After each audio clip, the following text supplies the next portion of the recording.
Well, hey everyone, Hudson here, and today I'm really stoked to talk about panoramas. Panoramic photography has been a huge passion of mine and a specialty since the days I was shooting film. And so today I'm going to take you a little bit behind the scenes of this panorama of Lago Torre in Patagonia on this really rare, epic, still morning. And some of my thought processes behind creating it, talk a little bit about how I created it.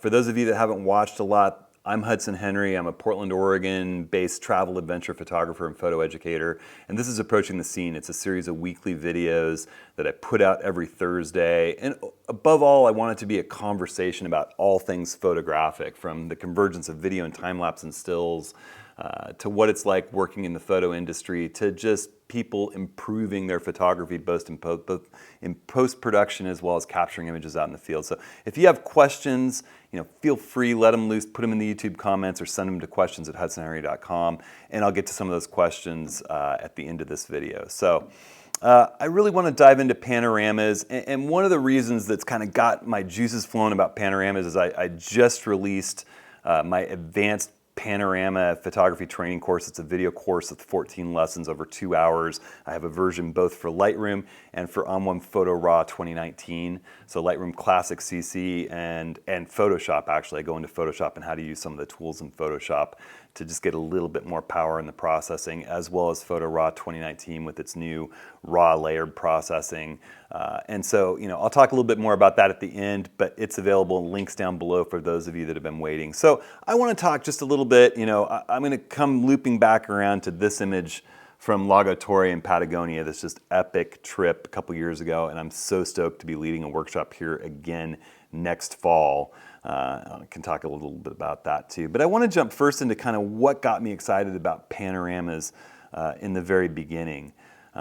When I was kind of reaching the peak of my film days, I was shooting a lot of medium format film and working with the Mamiya 645 Pro TL camera body and backs. And I remember this one beautiful still morning with this pink sunrise in downtown. Might have had a little color cast on this film, but I didn't have a real wide angle lens for that Mamiya. This is a long time ago. I don't even remember what year, but a long time ago. And the building, the skylines changed a lot in downtown Portland from the time this photo was taken. And I just remember thinking, I've been on so many climbing trips with my cousin Don. I got excited about the mountains, climbing with an older cousin of mine who's a real world-class mountaineer. He's climbed Everest and K2, and he would bring back these images, and sometimes if he was someplace and he didn't have a wide enough angle, he'd just take a bunch of stills and he'd lay them out on the kitchen table, and I get the panoramic view of where he'd been. And I had this, sort of normal sized lens for my medium format camera. I hadn't invested that much money in my photographic equipment at that point. I was still practicing law, and I wasn't really, photography was not my business at that time. And so I thought, well, why not do the same thing with film? And I took these 2 shots of downtown Portland and then scanned the film, and in an ancient version of Photoshop, I kind of hand assembled it. And it was at that point that I kind of realized, that the quality of this is a lot better than my standard film shots, and I can print and enlarge this so much bigger. And then I started, into the age of digital. I remember a trip documenting the Arctic National Wildlife Refuge. 2 friends of mine and I were dropped off near the Arctic Sea on the coastal plain of Anwar, where they unfortunately just opened up for drilling. But we were hiking across the mountains. This was back in, 2006, I think. And it was the first trip like that I took a digital camera with me. And I remember I set up, I was way out on the coastal plain, and I really loved the view of the plains just leading towards, the Brooks Range. And it was this really dramatic sky morning. And I remember I just set up and took 6 images overlapping handheld. Everything was out at infinity. It was a long distance away. And I remember just thinking it would be cool to kind of get a shot of those mountains with some distance compression. I think I photographed this at maybe, like 125 millimeters. Yeah, so I was using a 70 to 200. And took this handheld panorama out there. I was traveling pretty light. That was the longest lens that I had, but I didn't have a lot of gear with me. And when I got home and put this thing together, it was just huge, beautiful, nearly well, I don't have the full version here. This is a smaller version, but I've blown this thing up and printed it about 8 feet wide, and it looked really great. And I think I might have been working with my D70 back then, but because it was overlapping frames, even though it's 6 megapixel stills, it all wound up being more like a 40 megapixel image that really was enlargeable. And I started kind of thinking, wow, this panoramic stuff really has potential. And then, of course, other people did too, and they started building automated panoramic mergers into Photoshop where it blends, and everything got easier because back in the day you had to blend stuff yourself. But just thinking about scenes like this, Oneonta Falls on kind of a late fall trip into there, and here I am at 15 millimeters. That's about as wide an angle scene as you can get, with this leaf in the scene and the rocks and the interesting structure of this particular spot in that area. But going into a panorama, you can get so much wider view of the same scene. I'm probably still at 15 millimeters, but now I'm overlapping vertical frames to give you a feeling for that whole interior of the canyon. Or here's a trip I did for the Los Angeles Times, looking at a new resort development area on the southern coast of Oahu. And this is the big Disney Alani Hotel's main lobby. And this is a whole bunch of 14 millimeter images blended together. There's no way to photograph this lobby with a single frame unless it's a really distorted fisheye view. So, it just opens up a whole new realm of possibilities. This is a really famous viewpoint up on Queen Anne Hill of Seattle and its skyline. And by doing it this way, I'm able to have huge enlargeability. This is up in a lot of coffee shops around Seattle, but I also get the whole harbor and the feel of the entire city at the same time. And I remember mountaineering up around Mount Whitney, doing a ski mountaineering trip up Mount Whitney with a buddy, and just, we had this beautiful dawn where the light was right behind us and just coming in and hitting that mountain, that gorgeous, gorgeous peak and ridges of Mount Whitney and Muir Peak and all the other peaks along here. And just, there was no way to capture it with a single frame, but by, shooting overlapping frames. Same thing with the famous tree in Portland. This is photographed back in 2008 before it's quite as famous as it is now, and on a really, really beautiful fall. We had a dry, beautiful fall with lots of great color.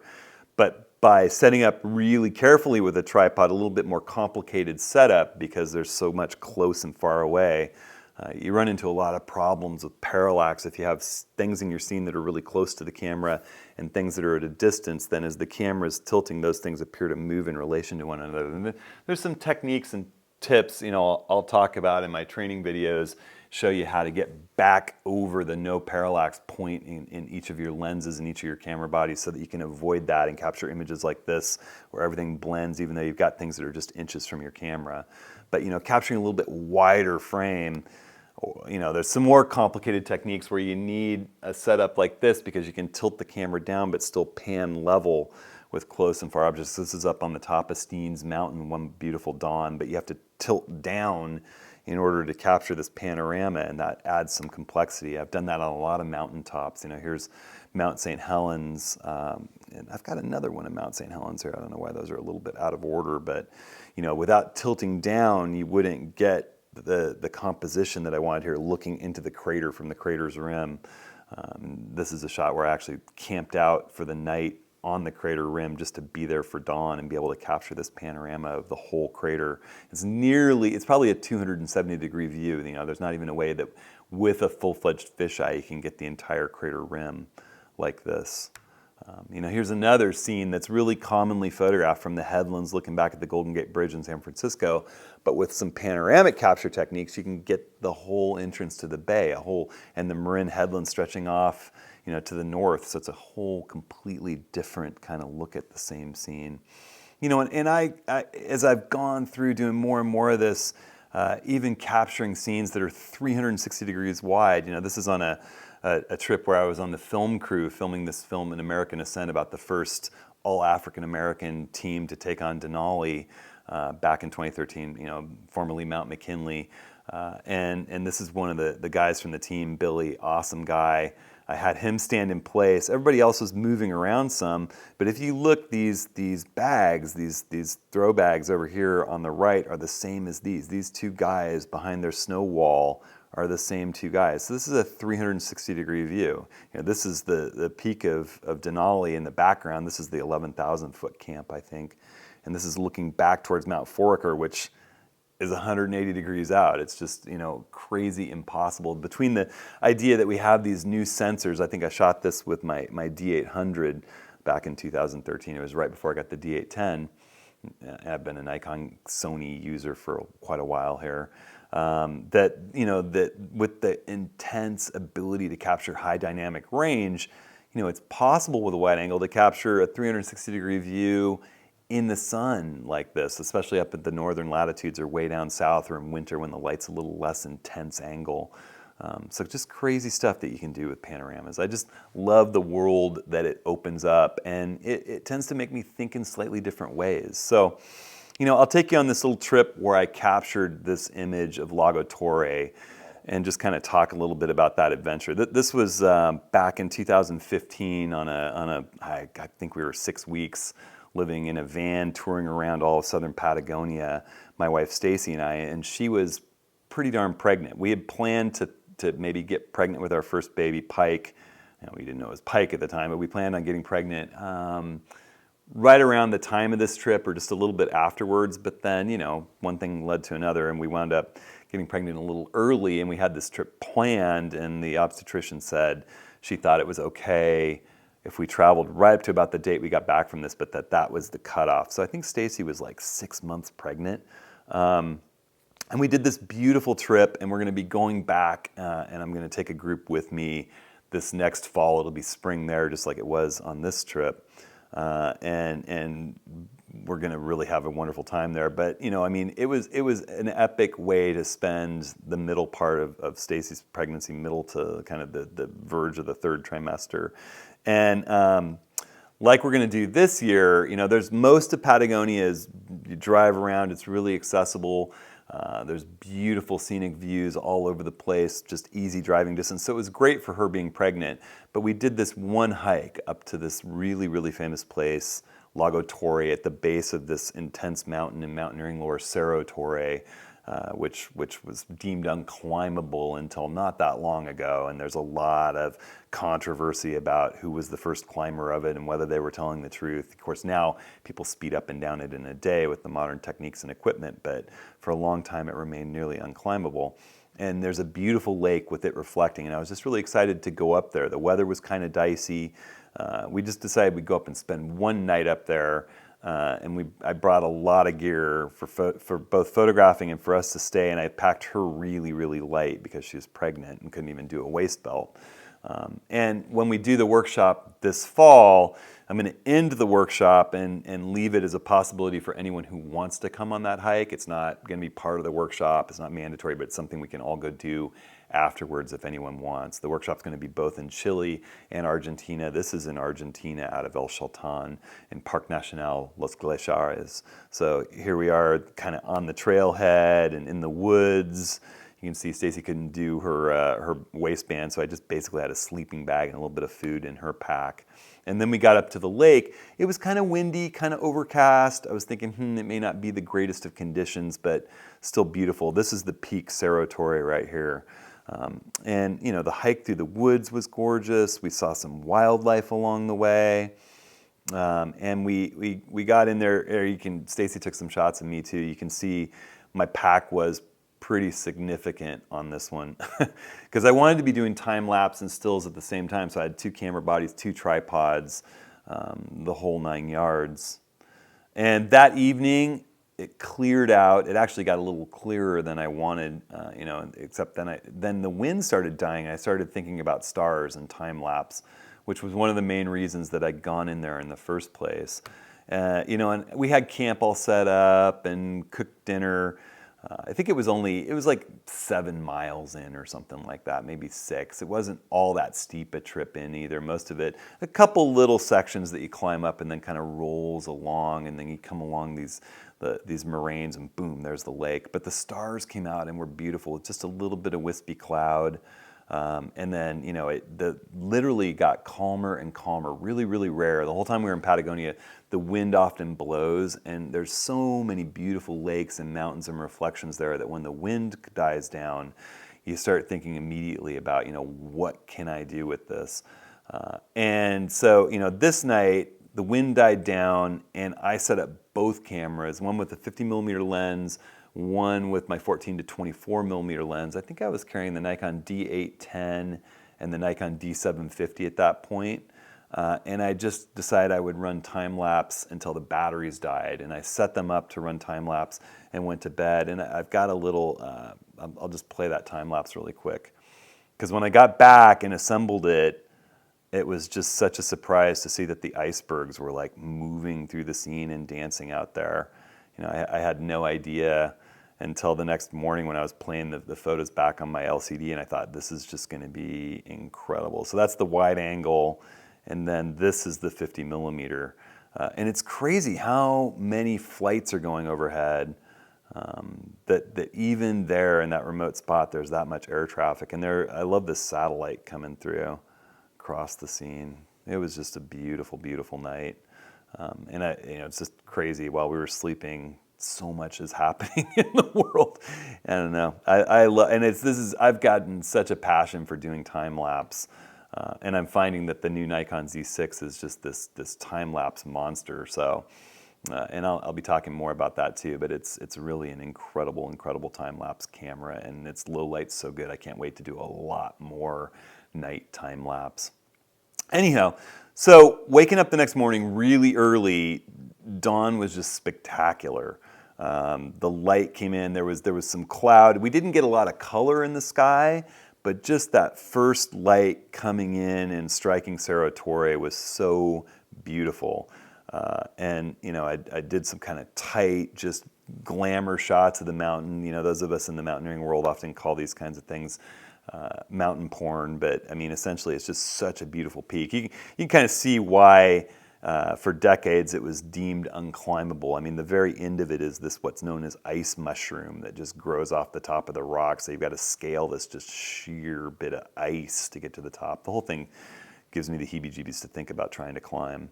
But I was out there and I just really enjoyed, the rocks. We're in this big moraine. A moraine is like a bunch of rocks that a glacier kind of plows up and leaves when it recedes. So we're at this big moraine that we've basically set up a tent on, and there's just all this beautiful jumbled rock from all these different geologies that are coming down on the glaciers and getting deposited here. And I really like the idea of kind of including the whole surroundings, the ridges and the peaks around us, along with all this crazy rock from the moraine.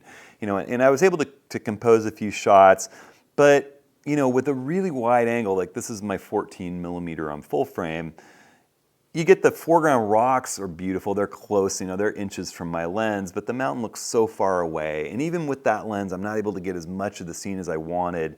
And so, I set up, I thought, well, here's a panorama, little bit narrower angle. So I think I shot this at 14, and then I set up my camera vertical with this whole apparatus. I use a system that I've kind of built myself out of parts that aren't quite as expensive as some other systems, and I actually like it better. And I'll talk a lot about how I set this whole thing up and calibrate it in the Advanced Panorama training course, the video course that I'm just releasing. But you can hit me up with questions if you have questions about it.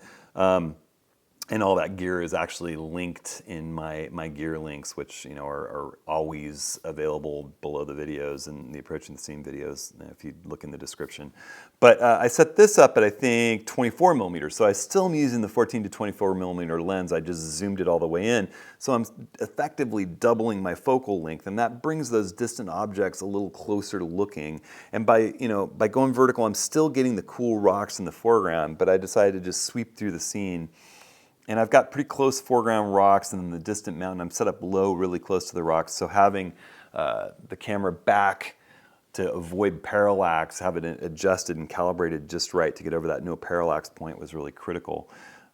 But I swiveled it through here. Let's see, I took 1, 2, 3, 4, 5, 6, 7, 8. Lots of overlap. I'll talk about why that is in the course. And then the resultant image, is this just really sweet, big, heavily enlargeable image that captured everything I wanted. The mountain feels bigger. I waited for that moment. The light was coming in and out. There were these scattered clouds. I waited for the moment when the light struck the peaks just right. But I can zoom into this and get so much resolution and printability out of it. I've printed this thing really, really large, and hung it in commercial spaces around town. This is 8 feet wide in a big commercial space. It was part of a show that I did. And it wound up selling it to a collector who's got it up on the wall in his home. But, I just love to be able to print things large and walk up and look at them, just with my nose being the only limitation on viewing distance. I love being able to capture wider angles without as much distortion. I love to capture wider scenes without as much, what's the opposite of image compression? So the distant objects appear a little bit bigger, but you still have all the foreground objects that you want in the scene. So panoramas to me are just a true passion. They're something I've been doing for decades, and I think the technology that we have now makes it so much easier to get into doing them and to capture really good panoramas on your own without the kind of trial and error that we had to do before there was automated stitching software out there. And it's just really a joy to do panoramas. I mean, in this advanced panorama class that I'm offering, I'll talk about how to go out in the field, capture them, how to make sure that you set it up so that you're going to recognize them when you get back and you don't get to culling your images till a month later, and then how to mark and protect those images, how to assemble them, how to capture, really complex panoramas with the, getting back over the no parallax point, how to calibrate all your equipment so that you can do that. We'll talk about HDR panoramas, some really advanced topic stuff. And I'm always available. If you have questions about any of that stuff, jump in, let me know. That course is on sale for a really limited period of time for just $29.99. It's going to bump back up to $59.99 pretty soon. I haven't figured out the exact time I'm going to keep that price down, but for right now, an introductory offer, $29.99. And I hope that you'll think about checking it out. It's definitely built and designed for the more comfortable photographer, somebody that's definitely comfortable with exposure and using their gear. I would expect that you have at least the basic level of knowledge that I give out in my core photography training course. So links to all these courses are down below in the YouTube description. I want to take a couple of questions. I've had some really, really good questions of late, and I want to just get to a couple of them quick here. I've got a question from Sean that says, when I compose my landscape images, I'm struggling to position the horizon line, particularly when I don't have a definitive foreground. Do you have any tips? I find I struggle the most when the sky and the clouds, the lake, the meadow, etc. are equally interesting and equally photogenic. My images feel flat to me, and I've been unable to capture that feeling I experienced at the time. I would say that 9 times out of 10, you have to pick one or the other that you think is more interesting. So it may be that they're equally interesting, but you're going to have to decide that you're going to focus more on one than the other. And if you think about those rule of thirds, I talk a lot about this in my core photography training course, that you're going to set the horizon somewhere right around that lower third line, whether you're vertical or horizontal. You draw that tic-tac-toe grid in your composition, and I like to have that on in my viewfinder all the time, whether I'm using an SLR or a mirrorless camera. And just position it so that you've got 2/3 of the scene above the horizon or 2/3 of the scene below the horizon. Almost all the time. There's exceptions to that rule, particularly sometimes with reflections. If we jump back and we look at this image of mine of Patagonia, it's completely violating the rule that we're talking about. It's one of those situations like you described where the sky and the foreground are nearly equal. But because we're in the mountains, so much of the land is sticking up into the sky that the sky really is only filling about 1/3 of the frame. But my horizon line's kind of dead across the middle, which I tend to really suggest people avoid. In this case, though, I think it worked just fine. So it's one of those rare exceptions. I really think that you're going to be better served by, if you don't have a subject of interest in the foreground and the sky isn't that interesting, do some more looking. Find that interesting foreground subject. A foreground subject of interest is going to really, really give the viewers something to hold on to in the scene, some anchor, a gravity point where your gaze goes to that rock or that log or that flower in the foreground and then travels into the scene and comes back. And I would say give that more space if you can find it. If the sky is beautiful and interesting, give more space to the sky and find a composition with more of it, but avoid putting it in the center. I don't think there's any set answer. It just depends on what you're seeing out there. And you really need to take into account what you find more interesting. And there will be a way. You may have to move around a little bit. Hope that helps. Hit me up with any follow-up questions that you have about that, Sean. And Pam says, thanks for all your great courses, presets, and the training you do for the On1 Plus community. I have a question about your handheld video in the core photography training course. I realized I should just try this out, but I was wondering how cameras handle two unknowns in the exposure triangle as opposed to just one. When you say to use auto ISO, for example, and I want to take a shot with lots of depth of field and aperture priority, moving around and changing light, and I set the aperture accordingly in a relatively low light situation, how will I know whether the camera is increasing ISO or shutter speed? And I realize I can set limits in auto ISO, but nevertheless, how does the camera decide these things? Does it take a middle of the road kind of path, go to extremes? I can't quite picture, no pun intended, not worrying about this, about too high an ISO setting or too slow a shutter speed. So Pam, the way it generally works, at least with all the cameras, the modern cameras that I've used from Fuji, from Sony, from Nikon, is that it will keep the ISO as low as possible at a hand-holdable shutter speed. So if you're using a 100mm lens with vibration reduction, it's probably going to stick you somewhere between 50th of a second and 100th of a second. It's going to drop down to that where it knows you can handhold capably. And then it's going to start ramping the ISO up to hold that shutter speed to where you can handhold it without shaking.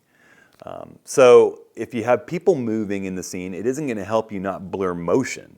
Let's say you're using a wide angle lens like a 20mm, it's going to let that shutter speed drop to 20th of a second. That old rule that 1 over your focal length in full frame is hand holdable.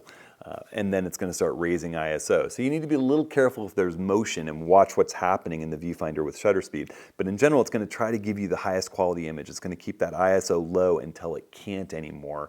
And it's smart enough to know what focal length you have, and it's assuming that you're hand holding. So that's how that works. So hey, if anyone else has questions, please feel free, send them to questions@hudsonhenry.com, drop them in the YouTube comments section.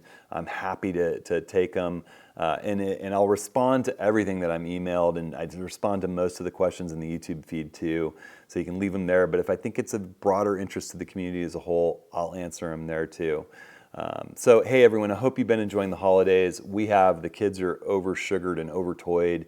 And we're having a really good time. I think we're going cross-country skiing tomorrow. We got a lot of family in town. I hope everyone else is enjoying the holiday season too, and we'll see you next week.